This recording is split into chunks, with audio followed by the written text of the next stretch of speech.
La Guerra Fría fue un enfrentamiento iniciado al finalizar la Segunda Guerra Mundial en 1945.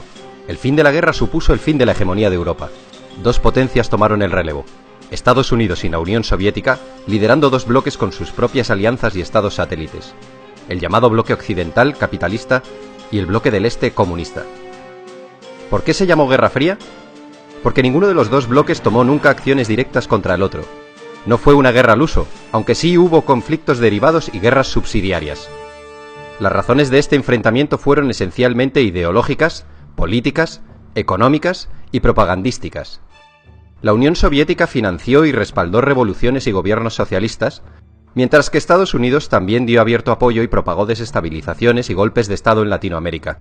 Los antecedentes de la Guerra Fría los encontramos antes de 1945, concretamente en 1917, tras el triunfo de la Revolución Rusa, de la que Rusia emergió como el primer país socialista. Este fue uno de los primeros eventos que provocó erosiones considerables en las relaciones ruso-estadounidenses. Los soviéticos defendieron que el capitalismo debía ser derribado por la fuerza para ser reemplazado por un sistema comunista. Los capitalistas americanos, tras el estallido de la Revolución, ayudaron al Ejército Blanco durante la Guerra Civil Rusa. Finalmente, las tropas del Ejército Rojo lideradas por Trotsky se hicieron con la victoria. Pero avancemos de nuevo a 1945, tras el fin de la Segunda Guerra Mundial. Conviene recordar que la Unión Soviética y Estados Unidos habían sido aliados para frenar los planes de Hitler. Antes de que acabase la guerra, se reunieron en Yalta. Joseph Stalin, Winston Churchill y Franklin Delano Roosevelt como jefes de gobierno de la URSS, del Reino Unido y de Estados Unidos respectivamente. La conferencia de Yalta tuvo su continuación con la conferencia de Potsdam, ya con Alemania totalmente rendida y Hitler muerto. Estas conferencias supusieron la división de Alemania en 4 zonas, una parte para cada país y otra para Francia.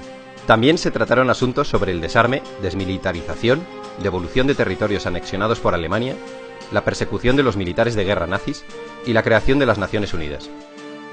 Los soviéticos, tras la guerra, habían ocupado de facto las zonas de la Europa del Este que habían defendido y liberado. Para frenar esta expansión soviética, Estados Unidos ayudó con el Plan Marshall a salir de sus ruinas a Europa Occidental y a la zona occidental de Alemania. Con el Plan Marshall los estadounidenses dieron enormes ayudas económicas a Europa.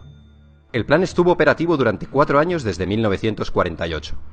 Los objetivos de Estados Unidos eran reconstruir aquellas zonas destruidas por la guerra, eliminar barreras al comercio, modernizar la industria europea y hacer próspero de nuevo al continente. Todos estos objetivos estaban destinados a evitar la propagación del comunismo, que tenía una gran y creciente influencia en la Europa de posguerra. Los detractores del Plan Marshall argumentaron que este era una muestra de imperialismo económico estadounidense. Los Estados Unidos promovieron la fundación de la OTAN, Organización del Tratado del Atlántico Norte, una alianza militar intergubernamental sellada en 1949. La organización constituía un sistema de defensa colectiva en la cual los Estados miembros acuerdan defender a cualquiera de sus miembros si son atacados por una facción externa. Las naciones rivales, para contrarrestar la fuerza de esta alianza, firmaron el Pacto de Varsovia en 1955.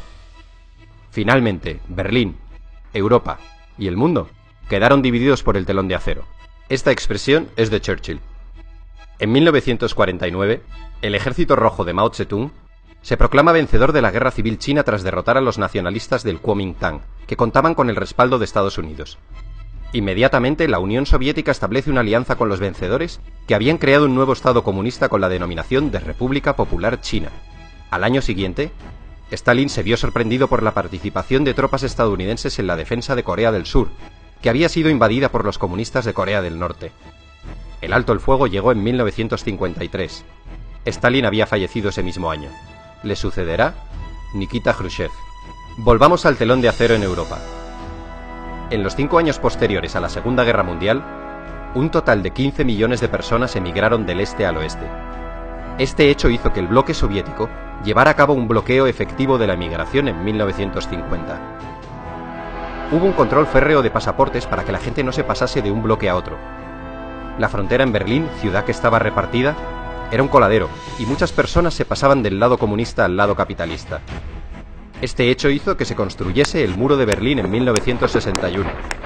Conviene recordar que Alemania estaba dividida tras la guerra en 2 Alemanias: la República Federal Alemana con capital en Bonn y la República Democrática Alemana con capital en Berlín.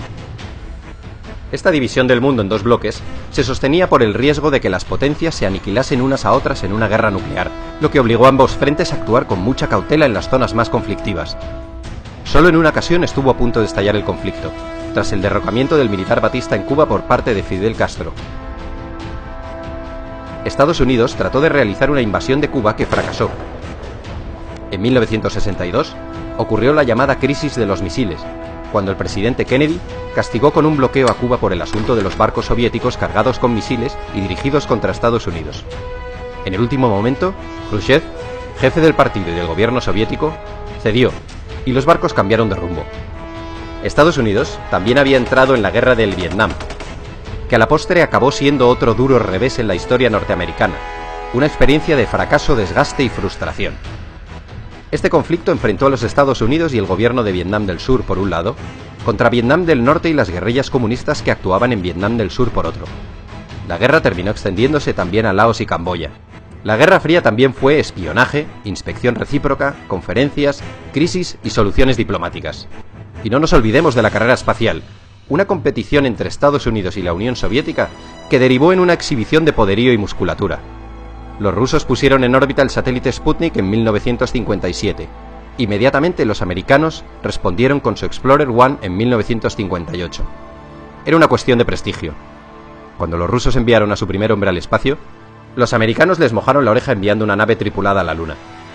En 1980, Reagan ganó las elecciones con la promesa de incrementar el gasto militar y enfrentarse a los soviéticos en cualquier lugar que fuera necesario. Tanto Reagan como la recién elegida primera ministra británica Margaret Thatcher denunciaron sin cesar la ideología comunista. Reagan calificó a la Unión Soviética como el imperio del mal y predijo que el comunismo acabaría en el montón de cenizas de la historia. A principios de 1985, el anticomunismo visceral de Reagan se desarrolló en una postura conocida como la doctrina Reagan, en la que además de la contención, abogaba por el derecho de los Estados Unidos de subvertir y derrocar los gobiernos comunistas existentes. Finalmente, en 1989, cae el muro de Berlín, y supone la definitiva apertura de fronteras entre ambos bloques, el desmembramiento del bloque comunista y el final del telón de acero y de la Guerra Fría. Tras la caída, la tensión entre los países del antiguo comunismo y los capitalistas se acabaría diluyendo. De hecho, actualmente, la mayoría de los estados del antiguo bloque comunista han acogido las políticas e ideologías del mundo capitalista.